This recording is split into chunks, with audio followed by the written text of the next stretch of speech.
आप देख रहे हैं अमेज नाउ। गंगा, यमुना, राप्ती और गोमती के तटवर्ती इलाकों से खबरें आप तक। नमस्कार, सत्य घटना के नए अंक के साथ मैं सौम्या दीक्षित। शुरुआत करते हैं आज की मुख्य घटनाओं से। भगवान शिव की आराधना करने पहुंचे मुख्यमंत्री पीपीगंज के भरोहिया शिव मंदिर पर।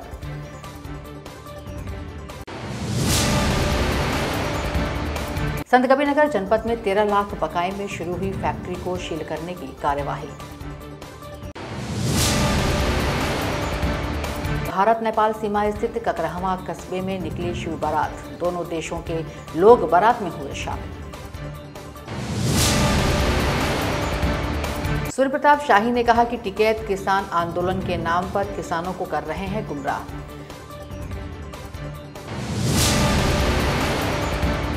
वैक्सीनेशन को लेकर युवाओं में दिखी क्रेज। सीडीओ ने लगवाई वैक्सीन की दूसरी डोज।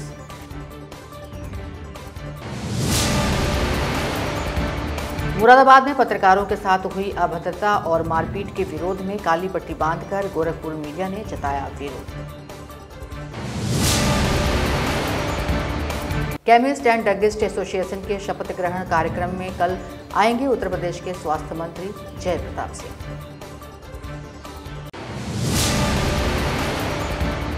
कृषि उत्पादन आयुक्त ने कहा कि जायद की फसल बोने का यही है उपयुक्त समय।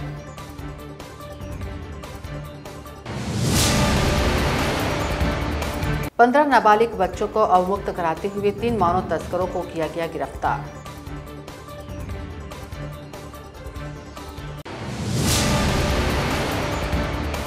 ट्रैफिक व्यवस्था सुचारू रूप से संचालित के लिए आला अधिकारियों ने कसी कमर। अब सत्य घटना विस्तार। प्रदेश के मुख्यमंत्री योगी आदित्यनाथ हर वर्ष की भांति इस वर्ष भी गोरखपुर के भरोहिया शिव मंदिर पर पहुंचे और मंदिर में भगवान शिव का दुग्धाभिषेक किया। भगवान शिव की पूजा अर्चना के बाद मुख्यमंत्री योगी आदित्यनाथ मंदिर से सटे गुरु गोरक्षनाथ विद्यापीठ विद्यालय पहुंचे और विद्यालय प्रांगण में बैठकर वहां उपस्थित शिव भक्तों और अपनी पार्टी कार्यकर्ताओं से एक एक कर मुलाकात की। लोगों को मुखिया के रूप में मार्गदर्शन और महंत के रूप में आशीर्वाद प्रदान किया। क्षेत्रीय विधायक भी मुख्यमंत्री के साथ कार्यक्रम में मौजूद रहे। मीडिया से बातचीत करते हुए उन्होंने बताया कि मुख्यमंत्री हर वर्ष इस मंदिर पर महाशिवरात्रि पर्व पर भगवान शिव का अभिषेक करने आते हैं। इस मंदिर की प्राचीनता के साथ मंदिर की महिमा भी बढ़ रही है और अब इस क्षेत्र को विकास खंड की सौगात भी मिल गई है और यह विकास की धारा में सम्मिलित हो गया है। प्रत्येक वर्ष समय से अपने समय पर आकर के और अर्चना पूजा शुरू करते हैं और हम सब उनके श्रद्धा में शामिल होते हैं। आपकी कितनी श्रद्धा जुड़ी हुई है इस मंदिर से? भरोहिया तो हम लोग बहुत साल से आ रहे हैं जी, काफी समय से आ रहे हैं और प्रत्येक वर्ष की बात इस वर्ष भी मैं आया हूँ। अभी तो मैं कल ही गाँव में एक कार्यक्रम में आया था, सड़क के शिलान्यास यहाँ व्यवस्था नहीं करके मैं गया था। अच्छी तरह से व्यवस्था सब यहाँ अच्छी हो गई थी। तो इन्हीं कारणों से जो विकास के कार्य यहाँ हो रहे हैं, जो पर्यटन विभाग के माध्यम से हो रहे हैं, उन पर भी हम लोगों ने चर्चा की। संतकबीरनगर जिले में बड़े बकायेदारों के खिलाफ तहसीलदार ने कड़ी कार्यवाही शुरू कर दी है। तहसीलदार ने खलीलाबाद इंडस्ट्रियल एरिया में मेडिकल पॉल्यूशन कंट्रोल कमेटी का 13 लाख रुपए बकाया होने पर सील की कार्यवाही प्रारंभ कर दी है, जबकि कर्मचारियों द्वारा कार्य में बाधा उत्पन्न करने पर उसे गिरफ्तार भी कर लिया गया है। आपको बता दें कि फरीदाबाद तहसील क्षेत्र के औद्योगिक क्षेत्र में स्थित मेडिकल पॉल्यूशन कंट्रोल कमेटी ने बैंक से बकाया रकम ले रखा था, जिस पर करीब 13 लाख रुपए से अधिक बकाया था। बावजूद उसके बकाया जमा न करने पर तहसीलदार ने नोटिस दे रखा था। नोटिस देने के करीब 10 दिनों बाद भी बकाया की रकम जमा न करने पर आज मौके पर पहुंचे सदर तहसील राजेश कुमार अग्रवाल ने फैक्ट्री को सील करने की कार्यवाही प्रारंभ कर दी है, जबकि एक कर्मचारी ने सदर तहसील के साथ अभद्रता किया, बल्कि सरकारी कार्य में बाधा भी उत्पन्न किया, जिस पर तहसीलदार ने तत्काल उसे हिरासत में लेने का निर्देश भी दिया। हमने कोर्ट में आवेदन किया है, आप दीजिए पेपर, मिलने वाला 2 दिन के अंदर। 2 दिन के बाद छोड़िए, 2 दिन के बाद छोड़िए, जल्दी आएगा। शांति से आप फैक्ट्री सील करो ना। एक मिनट काम करो, सब गाड़ी रोक दो। कोरोना वाली कितनी गाड़ियाँ, कोरोना वाली सबको रोक दो, सबको रोक दो, पूरे जेल में रोक दो।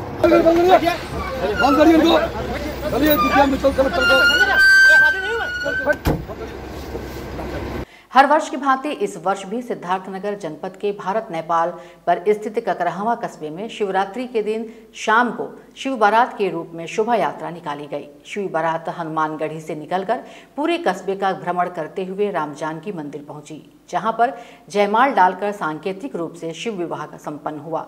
तत्पश्चात प्रसाद के रूप में भंडारे का भोजन श्रद्धालुओं ने ग्रहण किया। साथ ही जागरण का आयोजन भी किया गया। शिव बारात में शिव के रूप में बने दूल्हे ने सभी का ध्यान अपनी ओर आकर्षित किया। कभी नृत्य तो कभी रथ पर बैठकर शिव के रूप में कला दिखाया। पूरे बारात में कस्बे के युवाओं ने खूब नृत्य किया। शिव बारात में भी बारातियों ने विभिन्न प्रकार के वेशभूषा पहनकर उनके बाराती होने का एहसास कराया। शिव विवाह में पूरे कस्बे की महिलाओं एवं पुरुष भारी संख्या में शामिल रहे।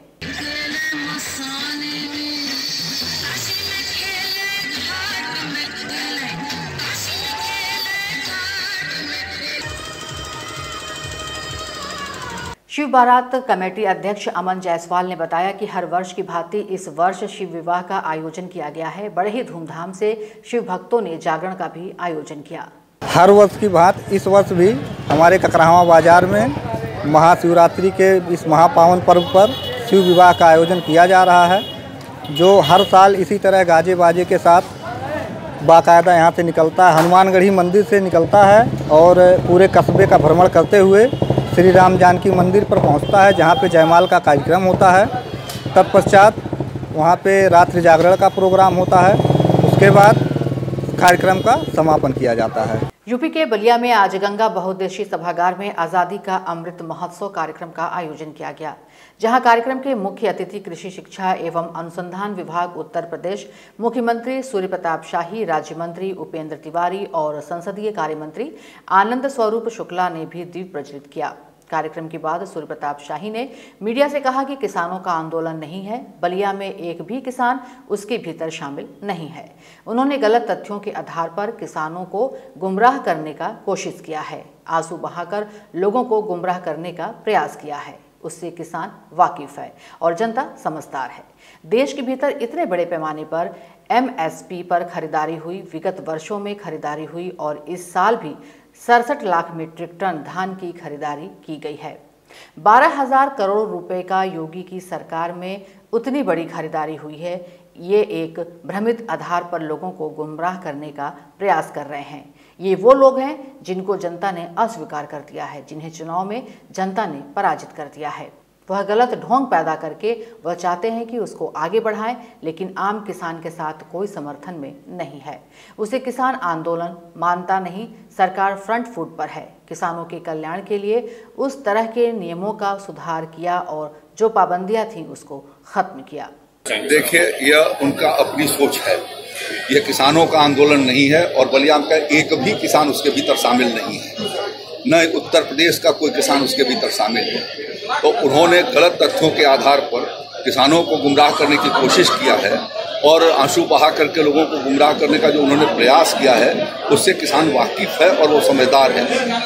गोरखपुर जनपद में आगामी त्रिस्तरीय पंचायत चुनाव के मद्देनजर आरक्षण संबंधी आपत्तियों के निस्तारण को लेकर विकास भवन स्थित सभागार में एक बैठक आहूत की गई। इस बैठक में पिछले 3 दिनों में आए ग्राम पंचायत, क्षेत्र पंचायत, जिला पंचायत सदस्य और ब्लॉक प्रमुख संबंधी आपत्तियों के निस्तारण पर आपत्तिकर्ताओं को बुलाकर चर्चा किया गया। हमारे संवाददाता से बात करते हुए DPRO हिमांशु शेखर ठाकुर ने बताया कि उनके पास कुल 900 आपत्तियां आई थीं। ये पिछले 3 दिन से 10 से 11 और 12 जो हम लोगों ने आरक्षण किया, जो जिला कमेटी ने जो आरक्षण किया है, उस पर जो आपत्तियां आई थी, लगभग 900 आपत्तियां आई थी। उन सबों को आपत्तिकर्ता को बुला करके उसका निस्तारण कराया जाएगा। इसमें आपत्तियां कई तरह की हैं, जैसे कुछ का ग्राम प्रधान से संबंधित आपत्ति है, उसके अलावा जो है क्षेत्र पंचायत सदस्य से संबंधित आपत्ति है, कुछ आपत्ति जो ग्राम पंचायत सदस्य, जिला पंचायत सदस्य और प्रमुख से संबंधित है। तो अब तक ग्राम पंचायत प्रधान और जो सदस्य से संबंधित आपत्ति उसको निस्तारित किया जा चुका है। कल तक आज जो है जिला पंचायत वार्ड और प्रमुख से संबंधित जो आपत्ति है उसका निस्तारण किया जाएगा। वैश्विक महामारी कोविड-19 के वैक्सीनेशन के दूसरे चरण के तहत उत्तर प्रदेश के गोरखपुर जनपद में कुल 125 बूथों पर वैक्सीनेशन किया गया। वैक्सीनेशन के दूसरे चरण में जनपद के जिला महिला अस्पताल पर सीनियर सिटीजन के साथ युवाओं ने भी वैक्सीनेशन कराने में बढ़ चढ़कर आगे आ रहे हैं।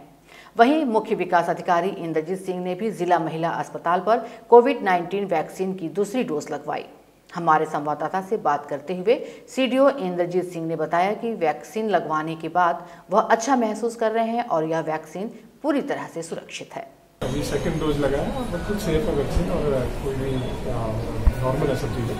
और मेरी अपील रहेगी सबसे कि जो सरकार के द्वारा ये इतना बढ़िया स्टेप लिया गया है, इसमें कोऑपरेट करते हुए जिसका भी अपना रजिस्ट्रेशन करा के प्राइवेट सेक्टर गवर्नमेंट सेक्टर जहाँ भी आपका नंबर है उसको जरूर कराइए। और वैक्सीनेशन के साथ साथ प्रिकॉशंस भी रखने हैं, क्योंकि दोनों चीज़ों के साथ ही हमें कोरोना से लड़ पाएंगे। मुरादाबाद में पत्रकारों से की गई अभद्रता के विरोध में गोरखपुर के पत्रकारों ने काली पट्टी बांधकर विरोध जताया। साथ ही आरोपियों की जल्द से जल्द गिरफ्तारी की मुख्यमंत्री से मांग की है।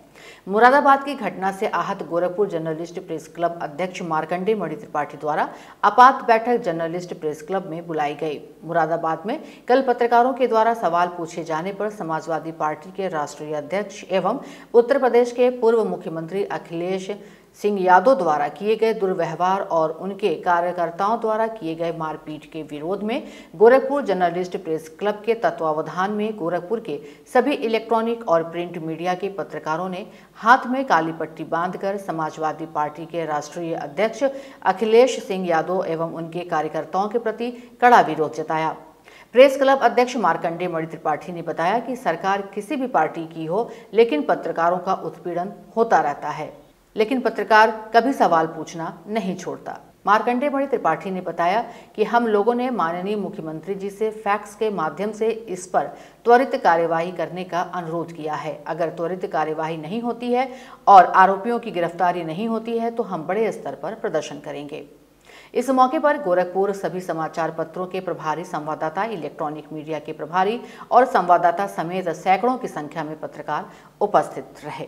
देखिए, कल मुरादाबाद में एक घटना हुई जिसपे एक पार्टी द्वारा उनके कार्यकर्ताओं द्वारा पत्रकारों पे सवाल पूछे जाने पे हमला हुआ और उस पार्टी के राष्ट्रीय अध्यक्ष भी अखिलेश यादव जी भी वहाँ मौजूद थे। हमने प्रदेश सरकार से मांग की है, उत्तर प्रदेश शासन से मांग की है कि जो भी इस घटना में हो उनके खिलाफ प्राथमिकी दर्ज करते हुए उनकी गिरफ्तारी की जाए। साथ ही भविष्य में इस तरह की घटना ना हो, इसके लिए भी उत्तर प्रदेश सरकार ठोस कदम उठाए। हम लोगों ने आज काली पट्टी बांध के आज हम लोग काम कर रहे हैं और एक बैठक हम लोगों ने किया है जिसमें एक सुर से सबकी सहमति बनी है कि निश्चित तौर पर उनके खिलाफ कार्रवाई होनी चाहिए, दोषियों को सजा मिलनी चाहिए। अभी वक्त है एक छोटे सी ब्रेक का, कहीं जाइएगा नहीं, मिलते हैं ब्रेक के बाद।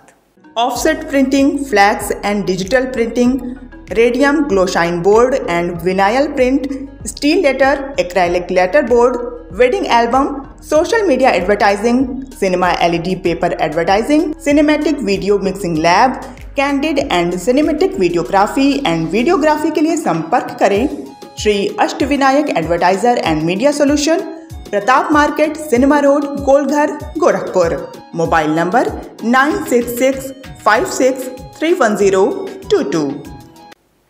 ब्रेक के बाद आपका स्वागत है। बढ़ते हैं शेष खबरों की ओर। Bar association civil court Gorakhpur के सभागार में उत्तर प्रदेश कांग्रेस विधि विभाग द्वारा नवनिर्वाचित मंडल कमेटी का सम्मान समारोह और गोष्ठी का आयोजन किया गया। कार्यक्रम में बतौर मुख्य अतिथि के रूप में उत्तर प्रदेश बार काउंसिलिंग इलाहाबाद के सदस्य मधुसूदन त्रिपाठी उपस्थित रहे। सम्मान समारोह के दौरान नवनिर्वाचित सदस्यों का माल्यार्पण और प्रशस्ति पत्र देकर सम्मानित किया गया। मीडिया से बात करते हुए एडवोकेट कमल कुमार श्रीवास्तव ने प्रदेश सरकार से मांग किया कि प्रोटेक्शन एक्ट को तत्काल सरकार लागू करे, जिससे प्रदेश के अधिवक्ताओं की सुरक्षा हो सके। उत्तर प्रदेश कांग्रेस कमेटी के विधि विभाग द्वारा ये गोरखपुर मंडल में एक कमेटी गठन हुआ है जो नया अभी आज उसका सम्मान समारोह था यहाँ पे, और साथ में हम लोग का एक परिचर्चा है जो न्यायिक सुधार और अधिवक्ता सुरक्षा को लेकर। तो कांग्रेस कमेटी की जो कमेटी है वह अधिवक्ता सुरक्षा को लेकर के बहुत ही सेंसिटिव है और उत्तर प्रदेश सरकार से ये डिमांड करती है कि प्रोटेक्शन एक्ट जो है, एडवोकेट प्रोटेक्शन बिल जल्द से पास हुआ जाए। Gorakhpur chemist and druggist association के नई कार्यकारिणी के शपथ ग्रहण समारोह एवं उत्तर प्रदेश दवा व्यापारी सम्मेलन के आयोजन में कल उत्तर प्रदेश के स्वास्थ्य मंत्री जय प्रताप सिंह उपस्थित रहेंगे, जिसमें वर्तमान में दवा व्यवसायियों के लिए कुछ बेहतर घोषणाएं होने की संभावना है। कार्यक्रम में प्रादेशिक संस्था chemist and druggist federation Uttar प्रदेश द्वारा एक कार्यशाला का भी आयोजन किया जाएगा, जिसमें दवा एवं स्वास्थ्य संबंधी विषयों पर गहन चर्चा की जाएगी। मीडिया से बात करते हुए एसोसिएशन के सचिव दिलीप सिंह ने बताया कि इस सम्मेलन में गोरखपुर जनपद के अलावा प्रयागराज, वाराणसी सहित कई जिलों के पदाधिकारी एवं प्रतिनिधि मौजूद रहेंगे। इसमें जो है गोरखपुर के अलावा प्रयागराज, वाराणसी, गाजीपुर, लखनऊ, प्रतापगढ़, गोंडा, बलरामपुर, सिद्धार्थनगर, महाराजगंज, संत कबीरनगर, देवरिया, कुशीनगर जिले के पदाधिकारी और प्रतिनिधि भी मौजूद रहेंगे।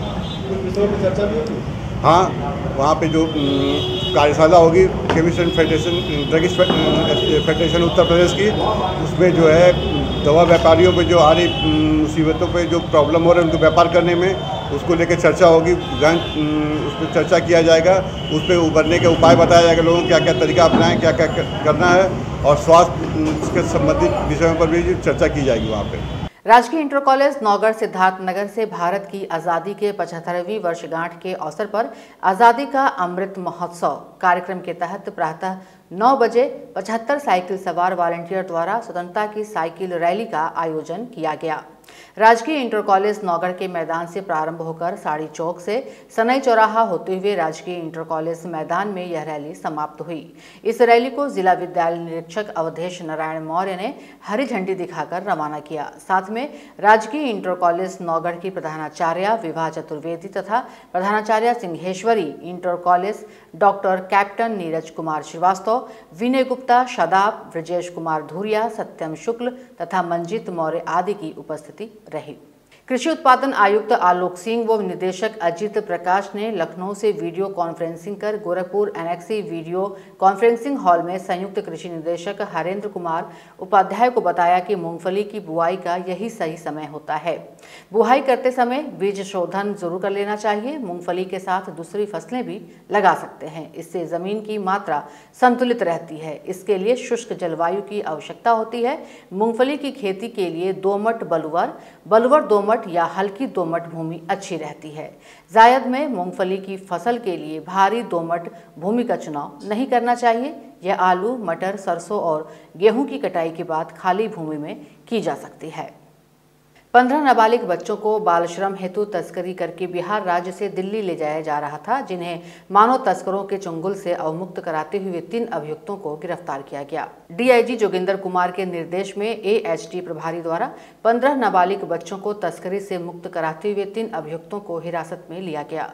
पुलिस अधीक्षक अपराध डॉक्टर MP सिंह को सूचना मिली थी कि बिहार राज्य से बस संख्या UP 83 BT 2955 से कुछ नाबालिग बच्चों को तस्करी करके दिल्ली ले जाया जा रहा है। रात्रि में गोरखपुर आने की संभावना है। इस संभावना के आधार पर टीम तैयार कर गीडा औद्योगिक क्षेत्र स्थित तेनुआ टोल प्लाजा पहुंचकर रात्रि करीब 12:30 बजे बस आती हुई दिखाई दी, जिसे देखकर चेक किया गया तो उसमें 15 अदद नाबालिग बच्चे मिले, जिनको नियमानुसार रेस्क्यू करने के पश्चात 3 को गिरफ्तार किया गया। देखिए, सूचना प्राप्त हुई कि बिहार से कोई बस चली है और उस बस में नाबालिग बच्चे हैं। इस सूचना के आधार पर मैंने एएसटीयू प्रभारी अजीत प्रताप सिंह को उनकी टीम के साथ और अपने क्राइम ब्रांच से भी कुछ बच्चे अपने साथ में दिए। तो इन लोगों ने वहाँ जाके बस के इंतजार में तेनुआ टोल प्लाजा पे बस के लिए पकड़ा। बस का जो नंबर था बस को पकड़ा तो बस में जो है 15 नाबालिग बच्चे निकले और उन बच्चों के केयर टेकर के रूप में 3 लोग पकड़े गए हैं, जो कि बिहार के ही रहने वाले हैं। उनमें एक मिस्टर सैयाद आलम है, एक विक्रम मंडल है, एक दीपक मिश्री है। ये 3 लोग पकड़े गए हैं।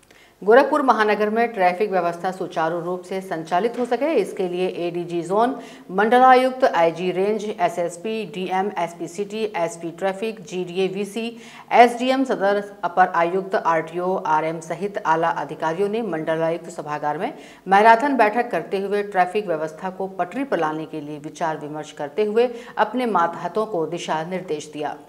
मोहद्दीपुर सहित जनपद के 20 चौराहों को चिन्हित करते हुए चौराहे से हर मार्ग पर बाई लेन को फ्री लेन घोषित कर दिया गया है। इसकी सख्ती से पालन कराया जाए। नियम तोड़ने वालों से जुर्माना वसूलने के साथ ही कानूनी कार्यवाही की जाए। ऑटो को हर चौराहे से 200 मीटर आगे कर सवारी को उतारा जाए, जिससे आवागमन बाधित न हो पाए।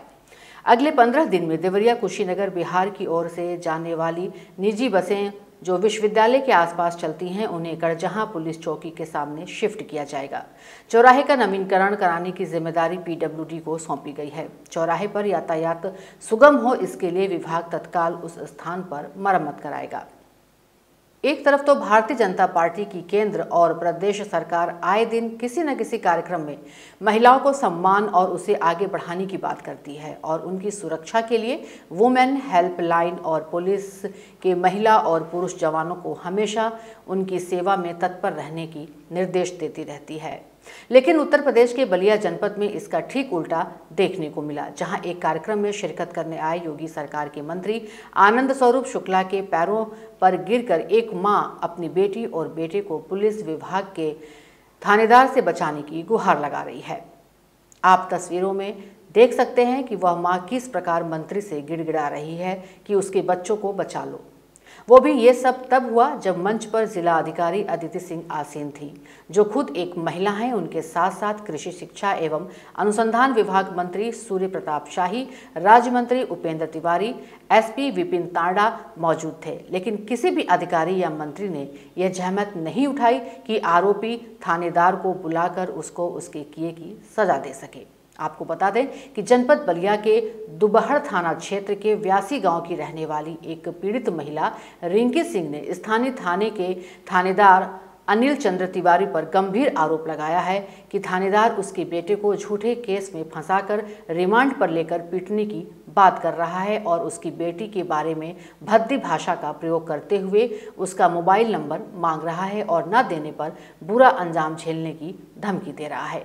मीडिया से बात करते हुए पीड़िता रिंकी सिंह ने बताया कि थानेदार अनिल चंद्र तिवारी आए दिन मेरे घर पर पहुंचकर धमकी देता रहता है। अब देखने वाली बात यह होगी कि योगी सरकार और उनके नुमाइंदे सिर्फ महिला सम्मान की बात ही करती है या उस आरोपी थानेदार पर कार्यवाही कर सच में महिलाओं को स्वावलंबी बनाने के लिए कटिबद्ध है। सत्य घटना में ये थी अब तक की खबरें। तेज सटीक ताज़ी खबरों को जानने के लिए जुड़े रहें अमेज नाउ के फेसबुक पेज, यूट्यूब चैनल और वेब पोर्टल से। अगले अंक में फिर मुलाकात होगी। नमस्कार। आप देख रहे हैं अमेज नाउ।